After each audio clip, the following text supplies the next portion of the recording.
Hi, everyone. I'm thrilled to welcome Lee Newman to the podcast today. Lee's story collection about Alaskan women, Nobody Gets Out Alive, was longlisted for the National Book Award and the Story Prize. Please read Lee's story, An Extravaganza in 2 Acts, via the link on my website at kellyforden.com before listening to the podcast, because we are going to spoil it for you otherwise. We are doing a real deep dive into this story, and I cannot wait to share it with you. I absolutely love this story.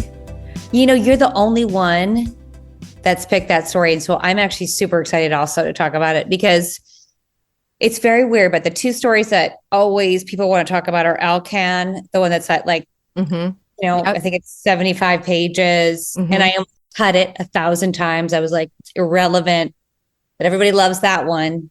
They always love Hal Palace to talk about that. But I love Extravaganza was, if you think about it, there's a big reason why I put it at the end and what it says about the whole collection. So I loved writing it. It was the most joyous of all the stories to write.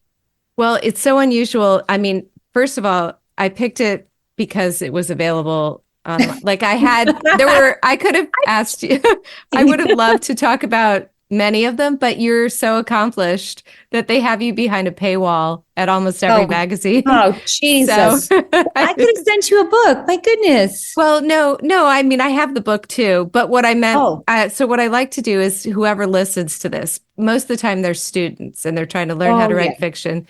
So I'm trying to make it accessible. So I looked for one that they could just access, and it was this one, but it's so great because I never get to talk to anyone about historical fiction, and you hardly ever see historical fiction in a short story. Yeah. You know what I mean? So I never asked anybody about that was intentional. Okay. When I started writing the collection, it became like a personal artistic, I don't know what, crazy altar to what I'd failed at during my life. I wanted to write perfect stories that felt like novels, and I wanted to write them, each one being kind of either a technical, and I wouldn't say challenge, but I wanted to do different things. I wanted to do a round off and a cartwheel and the ball and the spinning thing with the ladies, and they flip off and they do that. Right. So I wanted to have, a story that had fantastical elements, and I didn't predetermine this. I didn't write an outline. I would do one story and I would say, oh, that was kind of realism in a first person. Mm-hmm. So now I'm going to do third person. I'm going to do an old woman. I'm going to do a young woman. I'm going to do a young man. I'm going to do a baby. I just kept saying, you can't do what you did before. And if you don't do what you did before, then you open up these huge opportunities for yourself. And I was reading all the time, only short stories. And so one collection that not fully, but that I had looked at was Sean Vestal's, where it was called Godforsaken Idaho, which is a wonderful collection. And he had one that was fantastical, like Kelly Link. I love Kelly Link. Yeah. So I put in a story like that. I was like, why don't I try fantastical? Because I don't know how to do it. Well, that's also the impetus, right? I don't know how to do that. So then you're engaged because you're the entire time you're pooping your pants. Right. You are. I don't know how to do it. Right. I'm probably sure that I can't. Right. I'm just going to keep trying to do it. So this is the first historical fiction short story. First and only. Okay. The first and only. Okay. So what was the research like for it? And how many times did you have to rewrite it? How do you get this story actually was one of the few. Well, so I guess you'd say that many of the stories I write are historical, because some are set in the 70s or the 80s. Well, right. Those were big time periods in Alaskan history. The whole collection is based around, this period from 1915 to 2017, 2015, in which, Alaska has been exploited for oil resources or coal or railroads or sex trafficking or drugs, which is the history of that.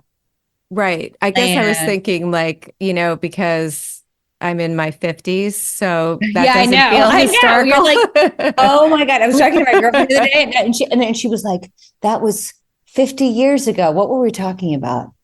And I said, you mean 1970s? And saw her face go, I know. Yeah. Like you can But kind of recreate the dialogue from the but 70s. this is real historical, right? Yes, 1915, the founding of Anchorage, the founding of what we think of as modern Alaska in many ways was that. I mean, there was lots of development of Alaska before 1915, but this was the moment the federal government stepped in, and like we had big industry and big government coming in, which is fine. But I had always been fascinated by the founding of Anchorage, because I grew up there, in and out. My dad was a pilot, so we had a house in Anchorage always. I think we moved up there when I was like 6 weeks old. So Wow. yeah, my parents came up on the ferry. My dad worked for the Native Public Health Service as a doctor, and his first job was to fly out to Native villages and treat people for the first 2 or 3 years, as well as work in Anchorage. And I think that's when I was a little tiny kid. And then I think there was a very brief period for about a year that we moved back to LA where he had to get some kind of degree. I do remember that. But then we moved right back to Alaska. He loved it. He was a Californian who'd grown up like fly fishing already and duck hunting. And in Alaska, we had our own planes. We harvested our own food. I guess that's what you call it now, harvesting. We'd never called that. We like shot a caribou and ate it. Shot a moose. Right. Like we didn't call it harvesting. I find that word. But he loved it, even though he grew up in California and he grew up surrounded. No, but he'd grown up, his family had come from Idaho. They were real Westerners, and Oregon. Actually, his family had come from Kentucky after the Civil War, crossed the country in the Great Migration of the Western Migration, went to Oregon, then went to Idaho and had big sheep ranching lands. And then I think they sadly lost all their money over a family dispute. And then they moved to California. And everyone in my family is a Californian, they all fly fished. They all were duck hunters. They lived off the land. My dad grew up like ranching, sheep farming, stuff like that. And so I think Alaska was like his paradise. So what do you so when you start writing this story, what were you reading? Were you reading about that time period, or were you reading? I had been reading about that time period my whole life. I'd always been fascinated by, one thing I always loved so I grew up in the 70s, which was the heyday of the pipeline. And so, that time period of the 70s and 80s was like the era of big oil. But as a kid, I'd always wondered, because there was so little history told before the pipeline, before 1970, or maybe I think the big earthquake was 1969 or 1967. I forget. But before that, you never really heard like anything about Alaskan history. You never heard about its role in World War II or the Japanese invasion, or you never heard about, Native Americans and different tribes and the Tlingit, and like you just didn't hear about it. I remember sometime in my 20s, like I went on Wikipedia and I was like, why is Anchorage called Anchorage? And it turns out that Anchorage was originally what the people in Anchorage wanted to be called, a town that was founded, basically because of a railroad to deliver coal, much in the way that oil had been delivered through the pipeline between Anchorage and Fairbanks, was Alaska City. And so I always was like, Alaska City would have been a great name. Yeah. Would have reflected the culture, like swashbucklers of the Great North. Right. No. Darn it. And what happened was the federal government turned that down. And then what it turns out was like the post office had put some barge in order to get the mail to this barge. It was called Anchorage, right? The anchorage of a boat in the water. Right. And so they completely distorted the feel of the town. And you thought, And so I actually knew very little except for that one detail. That was the only detail I knew when I started writing the story. Okay. But I had been a fan of like Deadwood. And I had always liked, who's that wonderful writer, that Australian writer who wrote about the stained glass works? Peter. I know who you're talking about, but see, this is what happens. I know. That's why we don't sound smart, even though we know. But I'll just fill it in. I'll just I'll cut this. Later. Yeah. And I had read that, and I had always kind of loved that German director who also wrote the, this is where we actually should just record this one. because Okay. he's the guy that did the grizzly bear movie that made me so angry about the guy that would live with grizzly bears. Okay. And then he also did all these other movies, like the guy that did the Opera House in Brazil. I don't know who that is. Grizzly Man. Oh, Grizzly The Man. director was Herzog. Okay. And Herzog is an incredible director. So he's famous for this Alaskan movie he made about a guy that embedded himself in the grizzlies. And if you're an Alaskan, you just want to kill him. You want to actually kill him. Because the only thing that happens when a human being thinks that grizzlies or any other wild animal is their friend is that the animal ends up getting killed. What ends up happening? Right. Because so this crazy man went and lived with the grizzlies and thought they were his friends and made movies and brought his girlfriend. It was like talking about his relationship with the grizzlies. And then, of course, the grizzlies ate him because that's not normal. But then, of course, they were habituated to humans thinking that he would be their friends. Or worse, humans are their food source, which they're not. Right. So Fish and Game just goes out and kills the grizzly. Wow. They go out and kill the animal. Right. For eating someone that came into their territory and befriended them and put food in their face. I mean, it's ridiculous. It makes me so angry. Yeah. And watching the movie made me so angry. But Herzog has always had these amazing films about kind of crazy people doing terrible things to the environment. So the famous one that I saw was Fitzcarraldo. And this is where a robber baron, an Irishman, goes, I think he's in Peru, tries to put an opera house and move an opera house through jungle Peru. And I was really thinking about that when I was writing Extravaganza. Okay. The kind of Western, first they try and put on a Catholic pageant play. Oh my God. Yes. The Passion Play. I know all about the Passion Plays. My whole family's. Do you? I'm no longer Catholic, but they are all Catholic. Yeah. I'm really not. But when I was at grad school, 20 years ago, I went to MoCA and there was an artist who had done a thing called the 14 Stations of the Cross, a modern interpretation of that.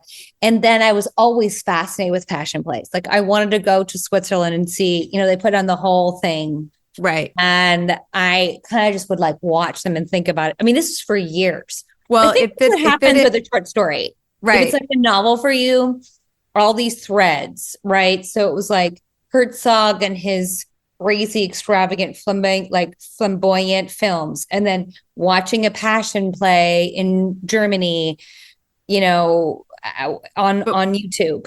So where do you get Genevieve then? How did you come up with her character?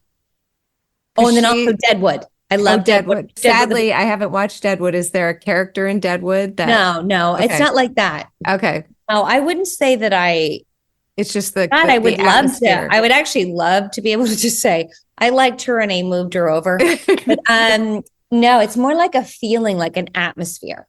If you go to a French bistro and then you come home and you kind of, I look at things and I don't even understand why they're registering for me, but they really are registering. And when I start to write, I'll start to write about the town. I don't usually I start with something that I'm looking at in my mind. And I started thinking, oh, wow. What about this tent city? And I knew where the flats were because I grew up right next to where the town is set. And I knew I'd always grown up with the legacy of people going out on our flats at Cook Inlet in Anchorage, getting their feet stuck and dying. Right. We have the fastest moving tides in the world. You get your feet stuck. My dad would always tell horror stories about the newlywed couple. The wife had gone out on the flats and she got stuck. And her husband tried to help her by putting a hose in her mouth. This actually happened, but everybody in town knows about it. Right. And so I kind of knew that area. And then I was just started thinking, I guess all these impulses started coming in. And I thought, oh, what happens if they had a religious show? I'm actually Christian, so not crazy Christian. I'm Presbyterian. Right. Every year we have a pageant with my son was little baby Jesus, and the kids dressed up like lambs. It's real cute. It's not actually that religious. It's sort of like a country club of religion, but right. Right. It's if you feel like going, you go. If you if you like God, that's also good too. Right. I might have stuck with it if mine had been like that. But. Yeah. I think that's why I have a really great relationship with Christianity that other people do not, Right. like my church, like there's no people, it's full of lesbians, it's full of dogs, like everyone gets together, we have a potluck. It's not like super serious, but actually it is serious. Well, I was going to say. It's not exclusionary. But you don't have like the confessional. You don't have any of that kind of stuff. Nobody gets punished and nobody gets yelled at. Yeah. See, that's good. That would be perfect. I think you can't rewind it though. Like I can't go back and be like, I'll take that less. But anyway. So I can't tell you. So I was thinking about what it would be like, I guess, because over my lifetime, I've tried to explain my relationship with Christianity, and there's Christianity throughout my entire book. With friends I have, and they're all say, oh yeah, I grew up as a Catholic, or I grew up in this, and we have nothing in common. I'll go, yeah, I still believe and I still go to church, and they're upset. And I can just tell like something happened. So I was thinking about what it would be like to have this punitive Catholic Jesus play on the cross, and they're in a new world, and the tide is rolling in, and it's a tent city, and it's like whoredom and gonorrhea everywhere. And it was fun. And I just went freewheeling through it. And I thought, oh yeah, and she's addicted to opium. And then I knew also the structure of the city, which is like New York City, and then it's a grid. It's A, B, C, D on one level, like it's alphabetical on one level, and then it's numerous avenues on the other. And I knew all the old buildings. So I just started populating the buildings and talking about how the construction of the buildings and kind of making a new guy. But a lot of the stuff I really didn't know. So I just went, do you know what the phrase TK is? No. Mm-mm. So TK is a thing that you use in magazine publishing. To come. Yes. And the reason why it's TK instead of TC, which would make sense, is that TK is the only combination of letters that appears in no word. So if you go to search it on your Microsoft Word doc, you'll never come up with think, or it'll only be the TKs. And so I just put TKs when I didn't know what I was doing. And as it turned out, I deeply did not know what I was doing. Really? Because I made this wild, raucous town. And then when I went to look it up, it turned out that the federal government had come up to Alaska and started building the town. And they had created all these crazy rules that it was a dry town. There was no hookers, all this stuff. It was the opposite of everything that you have read about in every Western narrative. So I was like, okay. And then I started thinking, okay, that's cool. And then I kind of thought, oh, who are Alaskans? And I thought it's going to take them 5 fucking minutes to circumvent these things. Right. I went like moonlighting and circumventing, there's all these like pictures of like people with wheelbarrows in 1915 just piled high with alcohol, like native people, like with seals, like they just totally had an underground economy. And so then I just started making up words like and I did pick certain things, like the Crescent Hotel was a very real hotel. Okay. And a lot of what I did was go through the Alaskan library archives and just look at pictures. But I do that every day. Right. I look at the Alaskan archives every day. I go in, or every other day, and just look at pictures. So I saw pictures of, like 4th of July celebrations in 1969 with like a sled with like huskies that they ran through, or for Rondi in 19 something. I'm always kind of looking at these pictures, or like village pictures, or potlatches, which is a native celebration. Yeah. Just always kind of like that just files away. And so I just started renaming everything. So I knew there was a Crescent Hotel in 1915 in the tent camp. But so then I made something called Menu Water. That's illegal. That is totally not true. But I made that up. No. I love that word. Right. So that's so great. Okay. So this is a big question for me, because I was like, how much has to be true?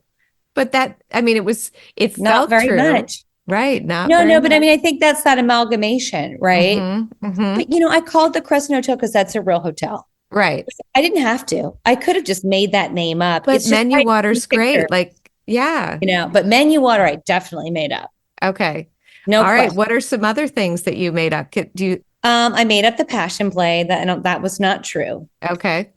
I made up So some of the things I did look into that were real, where, as you know, there's two women who are living in the camp, and they kind of develop a love affair on at least on the part of one or the other, and one of them wants to become an artist. So I was very assiduous in like researching what magazine she would have applied to for her illustrations. Colliers. Yeah. And also the Art Institute of Chicago, making sure that was open. Okay. They accepted things. And also the whole history of one of the women in Milwaukee. I looked up deeply about like but I just wrote it at first, like blah, blah, blah. And then, I would make up something from somewhere. Works.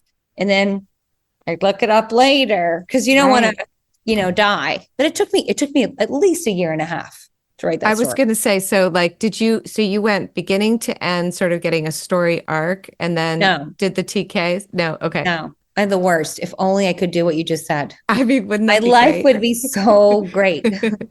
No, I write in the most like back ass way. If you want to spend and waste more time, come over and hang out with me. It's hard to believe because you have like, it is so rich in like sound and imagery, and I mean, just but I did notice that you're unconventional, and I want to ask you about that because I mean, I was just thinking deeply about your story and how, we enter in, it's like we've been plopped down here in the tent city, and you start out with, all of this stuff that you can, like the mud, the suck of the boots in the mud, the thwack of the mallets, I mean, by the time we get to the Bearcat bitches and the newbie pikers, I had no idea what that was, but I was like, I know, me neither. I'm here, but I made that up. I love making up a good insult. There's another story where it said like, it was referring to a man. It was called something like, he had the horrors, which is a name for a headache. Yeah. Is that an actual name for a headache or? No, but sometimes I just go on the internet and I was like, what would you call a piece of crap person working on the rail? And then I'll see that it's something and then I'll make it into something else. I love that. I'm so glad. This is exciting. Yeah. Okay. So then, I mean, we're there. Okay. But then I noticed that I don't know how far down we are, but we're pretty far down. I want to say like 4 days in, 4 paragraphs in, or more than that, before we find out it's 1915. So first we get all the sensual imagery, and then we are all of a sudden in the tent with Genevieve, and it's like, what is she doing? And there's a mahogany bed in the tent. But for some reason, I mean, and so the reader's mind has to like really work at all this stuff. Like, how is there a tent and there's a mahogany bed in the tent? And what is she doing? Like, I couldn't, it took me a second. Oh, I'm sorry. And why? No, but then it was like, where is he? But this is good because it's everything, and I don't mean this in the wrong way. No. I mean, it's everything you're taught not to do in your MFA program, right? Tell us where we are, tell us what they're doing, all this stuff. But instead, you just put us in the scene, and for some reason, we could just go. And like, that's the magic. I don't know how you did it. I wish I'd gone to an MFA program that had taught me those things that you just said, and I'm not joking.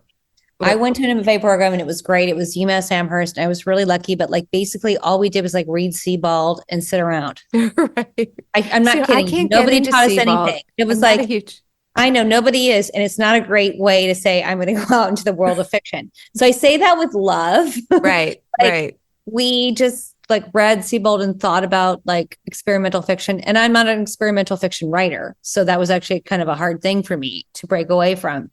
But I didn't learn any of those things about like, and I do remember my agent who I love, her name's Nicola Raji, and she is the most wonderful person. Mm-hmm. And she kept saying like on the notes, like she didn't give me any notes on the entire manuscript.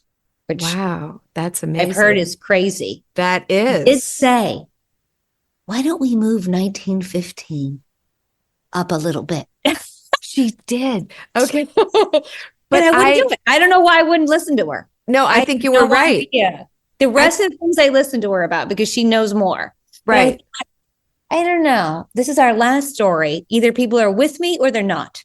Right. Already gone through disorientation. Alaska's already disorienting. Right. And when you're starting with like so many of my stories start with like a mastodon skull or like, a wolf plume. in a suburban neighborhood, You kind have of to. walking you into a tent city is almost easier than the other things that feel so surreal. I feel like at this point, or if this was the first story, it'd probably be the most familiar and easier for them to get adapted to, that it's a different world.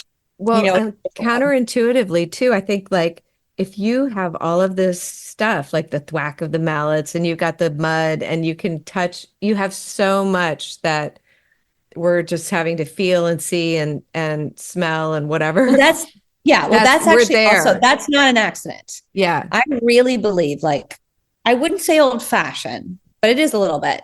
The things I'm in the game for are things, and I know Faulkner's difficult because he was a racist, I guess. And I don't guess, I think he was. Yeah. But if you look at his aesthetic, about the way he entered into your mind with sense and feeling, much actually in the way that like, Toni Morrison is very good at it. Like, yes, it's feeling, it's connection with the earth.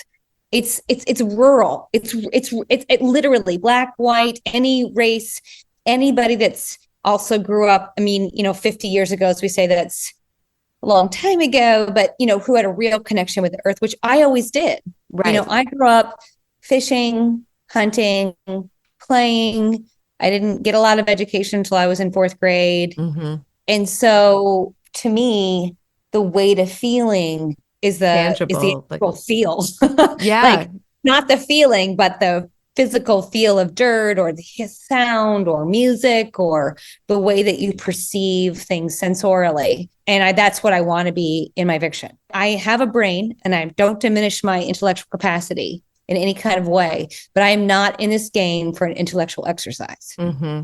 I'm in it for the body and I'm in it for the soul.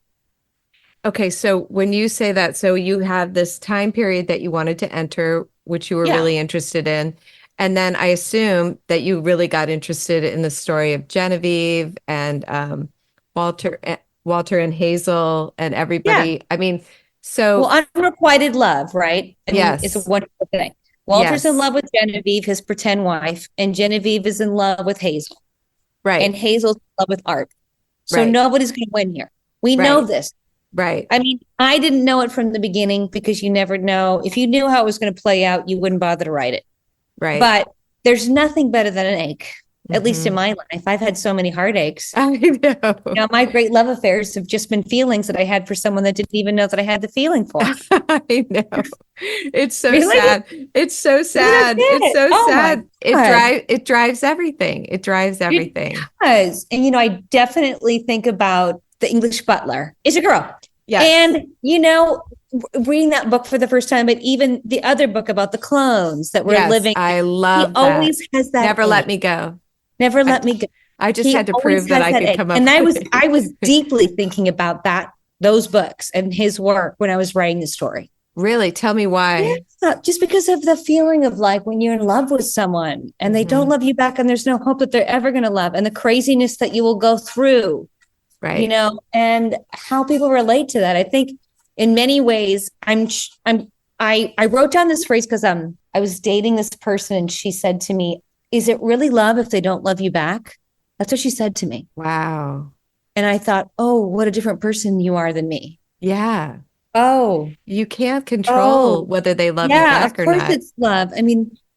Right. Right. Of course. I was like, what a place of privilege that you've come from, that you believe that that's true. Like, there's so many of us out there, and our big loves were just She's obviously didn't have that experience. Yeah, she's had a lot of good luck in her life, I guess, or made good choices. Right. For someone like me, I'm staggering around getting whatever bit of feeling I can get. I'll take it. I'll take it, garbage or gold. I'll take it. Yeah. And I do feel like every person, maybe not her, I actually though do believe that was her. That may have been just like a little ice cream on the poo-poo sandwich. I think that we've all had those moments, where you're just deeply in love and they don't love you back. And it's not that they don't like you. Mm-hmm. And it's not they're not trying to be kind. There's either oblivious or worse, they're aware. They're aware and they just don't feel it. And you just they can't, and they want to help you, but they can't. I wrote like the first half, and then I was in this writing group with this Halima Marcus. She's a wonderful writer herself. And she's actually the editor-in-chief of Electric Litter. And she's like, I had only written mostly I write like 10 pages and then I'll wait. I'll go to Alaska and I'll write the rest of the story. So I just collect stories. Okay. About 10 pages, and that 10 pages will take me over 6 months to a year. And then I'll go to Alaska and I'll finish all the stories in like 5 or 6 days. Because you're immersing yourself in in the scene again, and you can walk around in it, and No, is actually, it? I don't even go to Anchorage or anything. I go to my friends, have this amazing writing retreat called Alderworks in Skagway, Mhm. and I love them. And they give me a little cabin, and I don't have to take care of my kids. And I feel, and I guess I'm home, so I feel Right. the landscape relaxes you, and I trust them.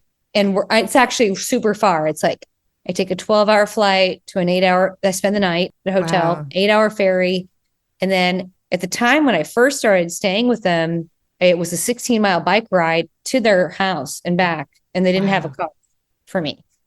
And now they drive me because I'm old and I'm lazy. Okay. But But at the a time, 16-hour bike ride, so you could no, only 16 bring mile, 16 16 mile. I was like no, 16 hours would be, I would be dead. There'd be no writing. Right. Right. But no, and they were super sweet. So I do a lot of my writing up there. I mean, but once I get those first 10 pages, that is where I hear the voice of the characters.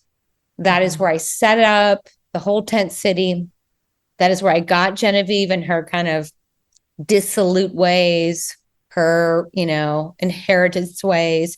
And that is where I got Walter and his penny pinching chicken farm ways. Right. All of that's slightly Well, based on my regular life. Like Walter, like my grandmother was Porch Creek Indian. So, and she grew up in a chicken farm. So I just put all that on Walter. Got it. Okay, I was just gonna say, where did you get like Arkansas and the Yeah, chicken I got, farm well, and and she was Alabama, Okay. but I put it in Arkansas because that's where a lot of the Trails of Tears people went. Right. And I kind of put that in her. And then Hazel, I don't know where I got her. Hazel, I loved. Well, I felt for Hazel because just the fact that she so wants to be an artist, right? And she's Yeah. believing everything Genevieve says. I know. And then she's completely crushed. It's over for her. And Walter, he manipulates it I know. because he wants to be with Genevieve and he strikes like a cobra. I know. And when you get struck, but the only, the one of the true parts was, which I did not look up. I assumed they had burned the city down to build the thing. And then Right. later I found out about the fires and how horrible they were. That was real. Oh, They really? burned that whole thing down to ash to build Wow. the city. And they drove the Dena'ina over into the fish camps. And it was really just as horrible. It was just as horrible as what they're doing with oil and fossil fuels and Mhm. everything else. But So you just superimposed this story on I just that ad-libbed actual- it. I just Yeah. improvised Yeah. in the fact check. Okay, so they were saying things like, fuck and stuff like that. Do you know if okay, the reason I I'm think the asking word this, fuck has existed since time eternal. okay, so it was cool. We They all would've- think that we think we invented gay sex. We invented drugs. We think that we invented cursing. We think we invented alcohol. We think that we invented, I don't know what, porn. Right. This shit, if you look at a cave wall, there would be porn on it. The only thing it's shocking is ourselves. It's some kind of weird way that we haven't just accepted, like, oh, there's been like if you go to India, I remember going to India and there was whole villages full of trans women. It was an accepted part of their culture. And it had always been part of their culture in Rajasthan. And I Right. thought, wow, I'm sure there was abuses. I'm sure there's ways that did not work out for that community, or maybe it did. But the fact that we're all thinking that, this is a new thing, we're humans. I think like also though, when people try and write historical fiction, at least I know this has happened to me. I'm like, well, how would an Irish person have, been speaking in 1895? And then you start using this language that's really stilted. No, I've done that. Yeah. When I was writing for a long while, a novel. Well, a long while for me is like, I was writing a novel. I've been always obsessed with Shakers. And I went to like Shaker villages and I read all of the texts from the 19th century. Wow. And I started trying to write in that. And then it's remarkable how the same it is, except for like spelling things or like slightly affectations.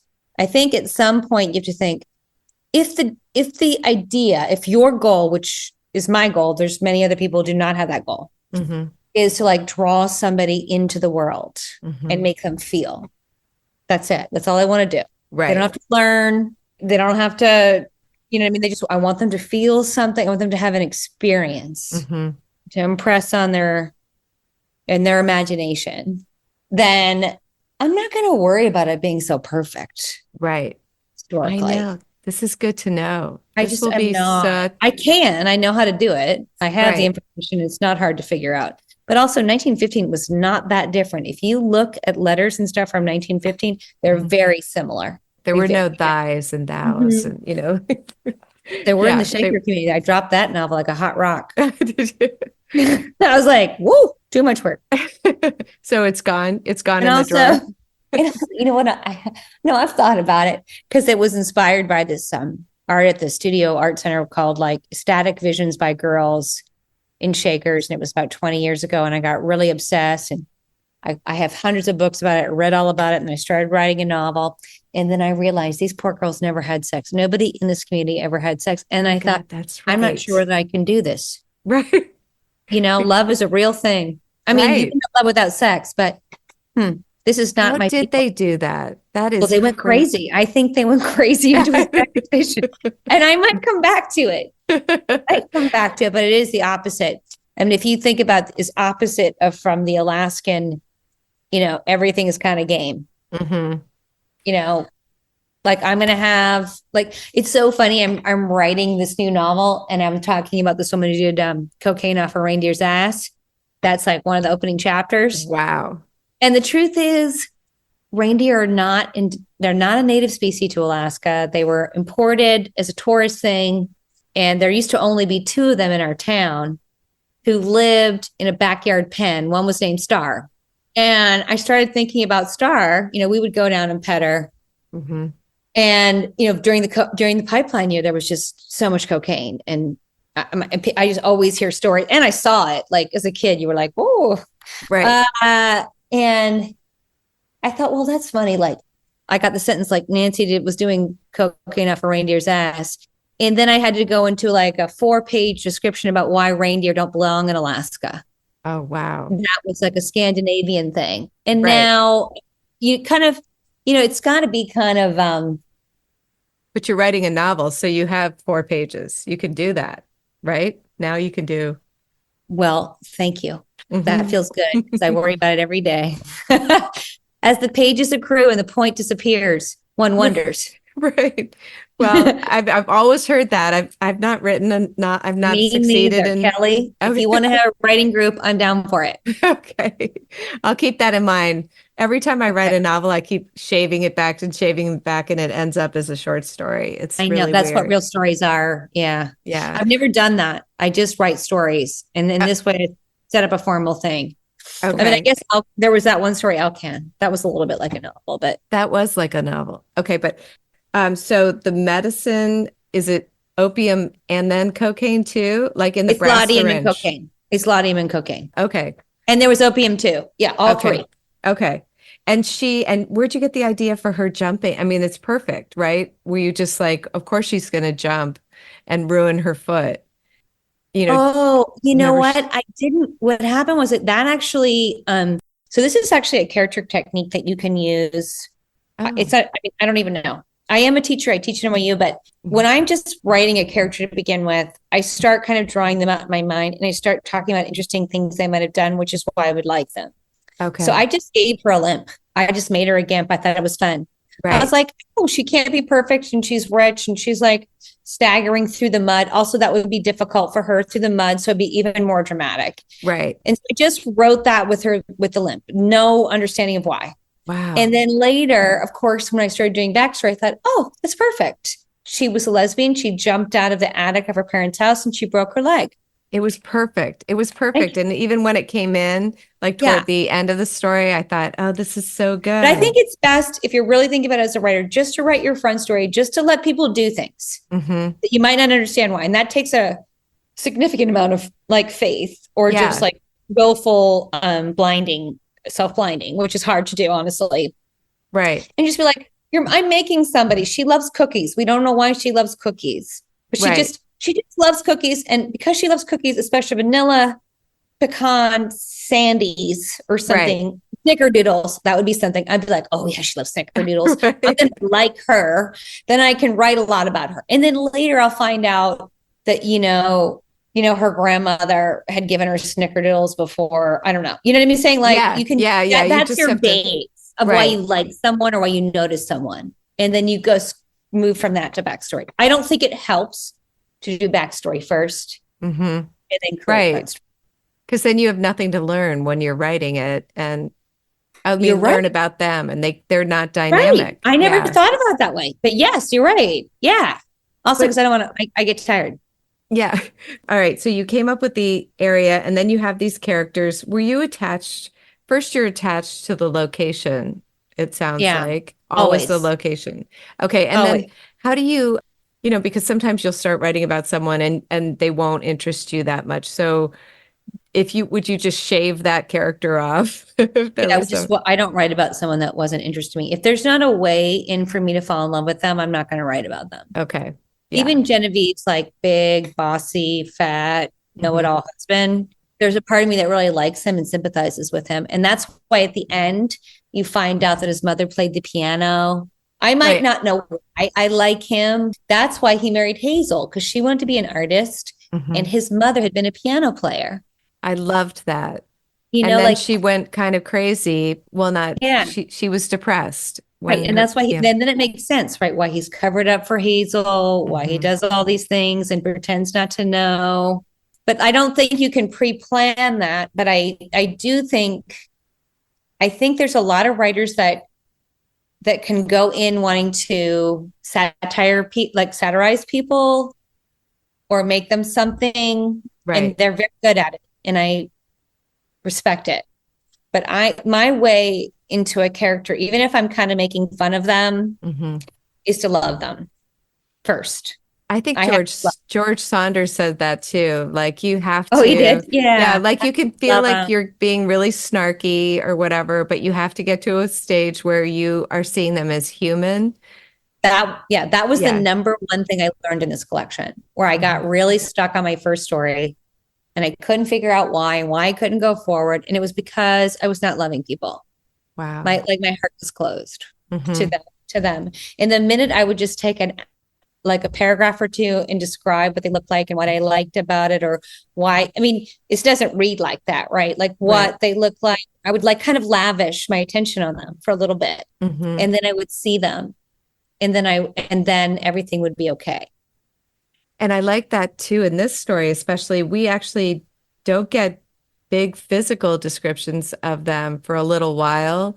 It's Yeah, more but personality driven. Yeah, Like I don't the think that you personality. should get, but I think that personality, like physical descriptions, are mostly silly. Mhm. Some people are great at them, and that's great. Like I was just reading Elizabeth McCracken's. Oh gosh, it seems like I don't know anything. I mean, me It's called too. And My I'm not Hero Was helping My you. Every Mother. time you, You know, I'm like, she's going to do it again. And I can Elizabeth never help you. McCracken. It's her latest book. It's a memoir about her mother. Yeah, I turned off my phone. She goes on about her mother's hair and the thickness of it and how she washed it in the sink. But if you look at most of that, you really don't see her mother. You know, her mother was short, Mhm. and you know that her mother was washing her hair in the sink rather than going to the beauty parlor. But it's more the actions of people and their Mhm. spirit that I'm interested in. I'm always kind of bored, and I'm always kind of worried when my grad students are like, she was 4'2", she had blonde hair, she wore Juicy Couture. And Right. you're like, what is Gucci Couture going to mean to people in 100 years? What is that going to mean? Right. I don't Yeah. And I know. like the fact that Genevieve could have been 34 or 43, depending on like the Yeah. lighting. Yeah. Stella from Yes, the light. Absolutely. No, Blanche. It was Blanche Oh, no, Dubois. it's Blanche. It's Blanche. Stella That's was right. young Who's and Stella? Stella was the younger Stella's character. the younger one, and her sister's Blanche with the chiffon scarves over the Oh my God, that's right. That's Tennessee. right. Yeah, you know what? You're absolutely right. I love Tennessee Williams, and I was Stella in theater in the play in in college. So absolutely, I was thinking about Blanche Dubois. It's amazing how many things go into creating a world. How many experiences, how many things you've read, how many things you've seen, how many things you've felt. I think if people are in MFA programs or just learning to write, they're controlling it so tightly that they can't allow all of that disparate knowledge to just sort of sink in and I don't meld know if it's together. true for me. I actually think my enemy is that I'm sort of like very controlling, and that's Oh. what takes me so long. I can't dump anything in. I go sentence by sentence and I'm excruciatingly crazy about them. I mean, it takes me, weeks for the first paragraph to get through. Okay, but I can't even tell you. And I wish I were different, because I see like people who are successful writers just start writing. but you allow all that different knowledge, like all those I allow the different knowledge interests. in. Yeah. But the composition of the sentences, the way I want them to sound, how I get over a period, how I mimic sounds, how I deal with C's, and how I deal with vowels, and how I deal with the surprise of the imagination and revelation, and every interesting sentence. I want the sentences to be readable and feelable and emotional, but also devoid of cliches and devoid of repetitions, and Right. have a certain slant. So it takes me for fucking ever. I hate to say that. And But you fucking can is such a tell. yucky cliched thing to say, but I wish I were different. I wish I could just like spill from a font, but I'm not that person. I'm Okay. super, I'm like yelling and hitting myself every single minute. But are you getting the descriptions of place first because you're interested first in play? I mean, like, are you getting, No, the I'm whack of the mallet and all that stuff right Well, away? so if you look at the collection, I know that particular story started with sounds. Yeah. But in general, I usually start a story or a chapter with an item. It could be a mastodon head. It could be I sometimes it's a situation like my wife was about to leave me, but it's very rarely that. I think I've only done 2 of those. Or like in a story I wrote, Alcan, it was about like all the magical toys that children had that she didn't like, why there was an oven that popped out cakes, and why they're in the tree house. And that was about miracles and God. Like Right. I usually start with just like a thought that I've always had my whole life, or I'll be looking at something and, very specifically in my mind, like a rock, or it doesn't have to be anything crazy. One time it was just a box, like a bottle of Mazola corn oil, just looking at that. And then when you look at it or you hear it, and then thinking then the next part is who's looking at it, who's hearing it, who is that person? And then once you start sort of writing how they interpret this thing outside them, then you have your character. Then you start to draw them, and then you start to think what they want and why they're looking at that. Right. That's so fascinating. Okay, so in this story, you go ahead in time. Did at some point you realized, I have to, jump ahead, many years? No, I'm so glad I did that. I can't believe that I did it. It was fantastic. Super scary. It came directly out of writing. I wrote a memoir about 10 years ago called Still Points North. I'm just reading that now. Oh, thank you. One of the mistakes that I feel about the memoir was my editor was like, please jump ahead in time. And I had read Tobias Wolff. Yes, This Boy's Life. And within like the third pages, he starts talking about jumping ahead to Vietnam War and reflecting on his past. And it was really cool. And I think I did it once in that memoir. And at the time, my editor was like, you should do it a lot more. You should reflect back on your childhood. And she was right. But I had read Alexandra Fuller's Don't Let's Go to the Dog Tonight, where she never jumps forward. And I just was like, I want to stay in child magical land. I don't want to jump forward. And so I did it that way. And I think it's fine. Yeah. But I think if I were to redo it, I think that adding that jump to the forward adds a lot of like color. And so I didn't do it there. And I'd always thought, what would that be like? And so in the story, I just said, I think I'll try it. But I was writing it in real time. It wasn't like I got to the end and then I would just say, okay, I think I should probably jump forward and say something. So I would make up some detail. I'd say like 20 years later when he was living alone. You would, and you didn't know. I would just put something in there. Because you were like, you were just thinking, and I didn't even know what it was. Yeah. And then I would keep writing, and about half the time it worked out great. Wow. I'd be like, oh yeah, you're right. He was alone. Oh my God. Or sometimes I'd have to go back and like change it a little bit or add some extra ones, but no. I know. And then he married the bucktooth grocery store stoner. It was like, I know. oh, Yeah. Walter, I mean, fine, but that didn't Yeah, sound that exciting. I just kept adding different little things and thinking, And then, it's sort of right. Like if you think about the way people think about how their lives play out, Yeah. it's very similar to the mental consciousness, right? Like I don't fully believe this. I actually think the world is arbitrary. Right. And B, there's a huge amount of like luck and circumstance and privilege that play into these things. But on the third part, there often is like also how we influence them, And so because I was playing God, that's what it is when you jump forward. Right. I was playing God. So fun. You just have to like say, I'm going to do it. Your fate. Okay. So who came? All right. Well, it reminded me of the story. One of my favorite stories that does that is Jennifer Egan's Safari. Oh God, she's such a good writer. Oh my God. I think it's called Safari. Watch it not be, but we don't care. Okay. We don't care. Right. But I mean, she did it so masterfully. And of course, I'm sure Alice Munro does that because she does everything. You know what? I feel like an asshole, and I'm going to just say it right now. I don't like Alice. I am not a fan of Alice Munro. Shut up. I am an admirer. Not even Thanksgiving Day or like. No, I don't want to. I can't believe I'm just going to say it out loud. I know everybody in the world loves her. And honestly, I have huge respect for her. If I met her, I'd be like, you are an amazing writer. Right. You are way more talented than me. You're way more gifted than me. I've got it. But there's something about her approach to art, which is so fundamentally different from mine, that it's hard for me to access the emotions that she's creating. Interesting. Her delivery is so much quieter. And it's not quite in that way that sometimes you get with English writers, which I love, which is like held back, like Isaguro or oh God, like, well, Henry James in a way, though he's American. Right. But Henry James had these elaborate sentences, but like everything was kind of held back. Metered out, kind of. Yeah. Yeah. And so then you're kind of dying for the feeling. It's never told you, or like Edith Wharton does the same thing. Super. So that one gesture can be filled with right. You're just so desperate. Yeah. But there's also a kind of like lavishness of prose. Like it'd be one gesture, but there's like they, had a headdress and they, right. But Munro's, I can't, I don't know what. I've read every single thing over and over again. And maybe we're so close, so I highly doubt it. People have said like, and I think, no, we have absolutely nothing in common. Yes, I see Flannery O'Connor. I see Barry Hannah. I see those things, even though I wasn't thinking about them at the time. Yeah.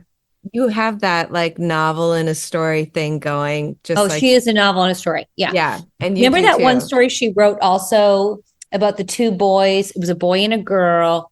And like they went across the street to this old guy and he molested them. No, I did not. Last story. How in the world do I not know that one? I don't know. It's very crooked and it's very complicated to understand. It's very, very subtle. I mean, she's a great writer. Yeah. There's no question. She's probably not like Elizabeth Kraken. I worship.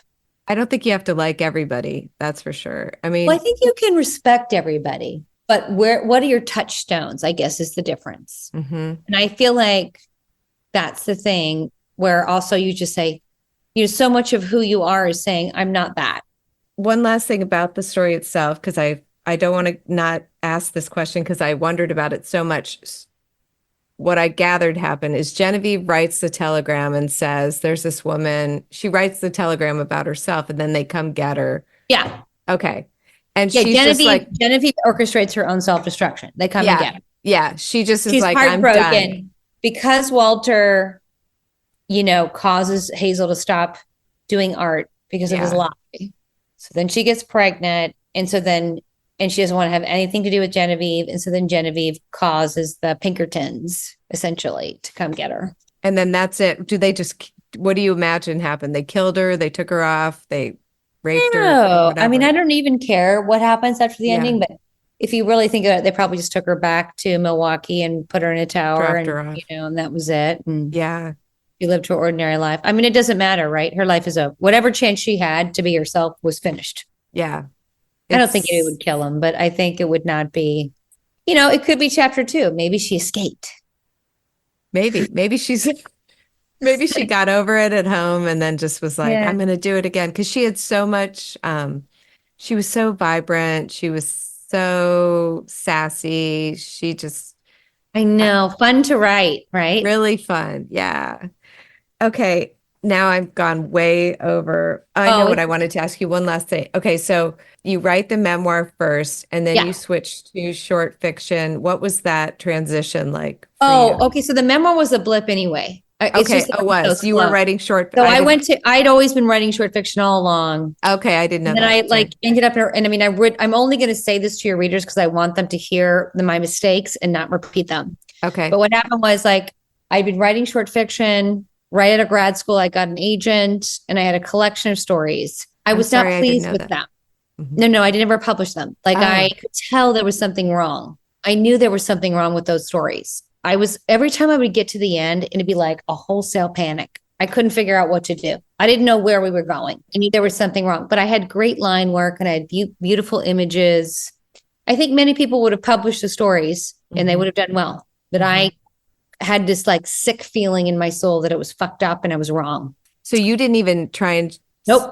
you didn't even try and No, publish them in journals no, or anything. Wow. no, they're Okay. published in a lot of journals. They're Oh, they actually were. journals. Yeah. They were Okay. all published. Okay. But I just was like, I don't know. I felt funny about them, except for Wow. one. And then I started writing a novel and I had like beautiful chapters and it was like a really good 100 pages. And I went somewhere off now we're like 8 years in. I'm like 35 Right. years old and have a baby. And people had all along had told me to write a memoir, but I was so discouraged, I guess, having written a collection of stories that I didn't feel was good. And then having written a novel, which I knew was bad. This is so And that important wasn't for just a people to feeling. hear. That wasn't Yeah. just a feeling. Like people Yeah. would read the first 100 pages of the novel and be like, I want to bust it. I want to represent you. I was sending it to agents, right? Yeah. And then they get to page 101 and they'd be like, what? And then Right. radio silence. You're like, when you've hit like 28 of those, you know Right. something no good. It's not happening for you. Well, it had to be slightly good because they read that far. Okay. Yeah, So give well, yourself, yeah. But yeah, anyway, I yeah, I mean- know what you mean. I know what you mean. And this is really good for people to It's like, hear. know your strength. Like I'm really good at writing a sentence and I'm really good at writing a character. How do you create a lasting narrative was a real thing for me. It took me a really long time. Right. And then 2008 hit and I was super broke. And and everyone had told me to write a memoir. And I literally wrote like 80 pages of the memoir. Wow. And it was so easy. And I knew it was good. I knew it was Right. hot shit. I wasn't worried. We had like lots of people competing to sell it in a market like where nobody was selling anything. And you could tell. Like that's one of those things you're like, oh. Right. Then of course, I only wrote 80 pages and sold it. Again, notes to writers out there. So then I spent like 3 or 4 years trying to finish it because I didn't know how to write a narrative. Oh my God. And they kept being like, where's your book? And I kind of screwed myself. They'd be like, well, you signed the book a long time ago. Your editors left. Right. Right. And did they give you the money ahead of time when you're doing Yes, of nonfiction? course they Oh did. my Like, God. I needed it really badly. So I'm really Mhm. happy they did that. My children, got to have like toothpaste. Right. And then at the end of that process, after the memoir came out, I was like, I had like a kind of reckoning where I tried to write a couple novels for about a year. And then I just said, the first thing I always wanted to write were these stories. And I was close, but no cigar. It's like, I'm going to just learn how to write the perfect short story. I'm going to write masterful short stories. And that's what I'm going to do, or I'm never going to write again. That's it, period. Wow. And I just started reading. All I read was short stories. I wrote the stories for about 4 or 5 years, 2014 to 2019. Okay. I know they didn't come out till 2020, but that was because of the pandemic and I pushed it off. Right. But I would read. I'd always read them. I studied structures. I thought about it. I mapped things. I tried things. I was like, I'm only going to do one thing. And they're going to be perfect novel-like stories, full of emotional power and beautiful language and tight structure. So you mapped out those stories. Yeah, no, my goal was emotional power, Mhm. tight structure, beautiful language. I want to have all 3 elements. And if it doesn't, so within those 8 that made the collection, there were probably 21 that were very good, Wow. but they lacked one of the 3 things. Mhm. And I would give them to people and they'd say, you should publish this. And I go, no, I know. I mean, I was really like very rigid Right. and controlling. I was Okay. like, So when did you learn to trust yourself like that? And then I will let you go because I think we. Yeah, I'm sorry. I Yeah, know. we should go. No. I gotta make It's dinner. like I'm just making chicken soup. I know, but this is good when it goes long. But How did I I'm learn how to sorry trust about myself? I guess through so much failure. I mean, I guess every time I've messed up in writing was not listening to myself. Every time I've messed up in writing was going, oh, that'll be pretty good. Just fudge it. Just keep going. Yeah. And I knew it wasn't good. I shouldn't have taken the novel that way. Or I'd say, oh, this is so bad, but it was good. At some point, I think also, listening, figuring out some relationship with yourself that's reasonable. Mm-hmm. It's authentic on even a tiny level. And I don't mean like it's all the way authentic, 70% bullshit and just 30% of like, I should hire that babysitter because she seems good. Or no, that lady's going to like do cocaine while she's looking after my baby. Like that sound in your head. Right. No, you can't look after my baby. That actually was something one time. And I think that approach to your writing too. And then also narrowing. I did not say I want to be a world's greatest writer. I did not say I want to like be a best-selling author. I did not say I wanted to like be queen of writing. Mm-hmm. I said I want to write masterful short stories with these 3 elements. Period. That's so good. When you make a little small area and you're just going to stand and pee in that area, right? It's easier. That's your territory. Yeah. Yeah. Oh my God, this is so helpful. I think people will be so glad to learn that, especially about publishing, because I mean everything, but at the end also about publishing and just trusting yourself and not putting stuff out there that you don't want to put out there. There are enough books out there in the world. I don't even think it's not even like that grandiose. It's just like, I don't want to feel like crap. Right. I already have imposter syndrome where I think, why would anyone want to listen to me? Right. If I thought the story wasn't very good, then what would I do? I'd be standing up there thinking, oh, right. You know what I mean? And you have to go on tour, you have to be proud of, you have to be like, I did the best I can. And I'm very proud of this work. Yeah. Thank you so much, Kelly. This was wonderful. We can do this again anytime you want. I mean, I loved it. You're such a good interviewer. Thanks for listening, everyone. If you are enjoying the podcast, we would love for you to tell your literary friends. Sign up for the newsletter at kellyforden.com.